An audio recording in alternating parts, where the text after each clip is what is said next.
Kuyintokozo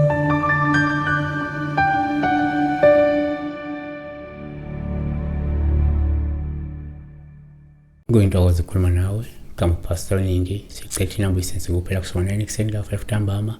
Nakhona yiba umuntu ongumlandeli wale channel ukuze senze inamba. Uma ungayena umlandeli wale channel ngicela ungasenze inamba ngoba abantu abangayisiya abalandeli bale channel esenze bafuna bangifonela ekseni kakhulu, bangifonela ebusuku, bangibuza igama, bangibuza into eziningi, bangi-WhatsAppa. Kodwa umuntu ongumlandeli uyazi ukuthi kufanele enzelani afone.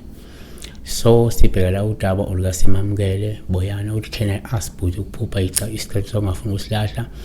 Simamukele awukhulumi nomlungu la so ngeke uthi can I ask, ufuna ukuthi ngicela ukubuza or sebenzisa ke a proper English ekhombisa ukuba polite.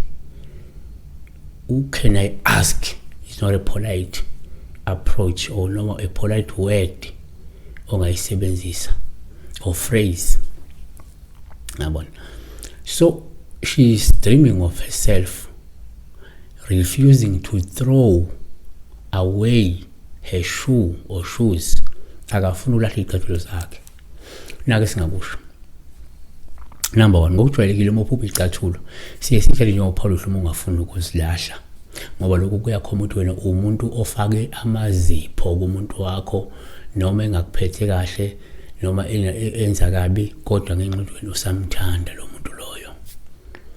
1 kaPetru 4 verse 8 kunakho konke ibani nokuthandana okunganqamukiyo ngokuba ke uthando lusebekela izono, inqoba yezono. Number 2 futhi ke uma uphupha la izicathulo sikhali ngoPaul uma ungafuna ukuzilahla ngoba lokho ngabe ekhoma ukuthi wena awufuni ukulahla umuntu noma ukwala umuntu noma ngabe unamaphutha.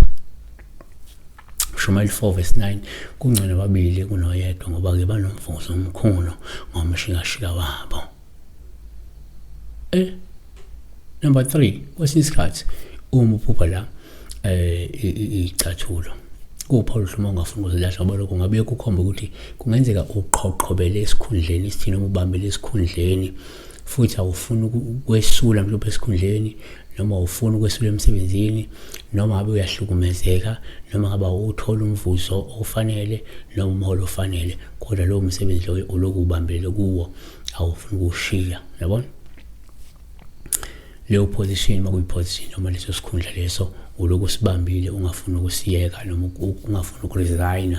You don't want to resign from a position, you don't want to resign from a post, yabona, or from a company. You're still holding on to leyo company or leyo position, yabona. So number 4 yenza sithi uma uphupha la izicathulo kungaba uPaul uma ungafuna ukuyilahla izicathulo ngoba lokho kusho ukuthi mhlawumbe kunento eyigugu futhi oyithandayo ongayimisela ukuyilahla empilweni yakho. So iloko singakusho uma umuntu unesicathulo awufuna usilahla noma abantu bethi silahle wena uyenqama. Futhi akunento ongafuna ukuyilahla oyithandayo eyigugu kuwe. Yabo? Noma ke awufuna ukudampa umuntu wakho, awufuna ukushiya position etc. Kodwa ke asibambe lapho siyabonga. Bless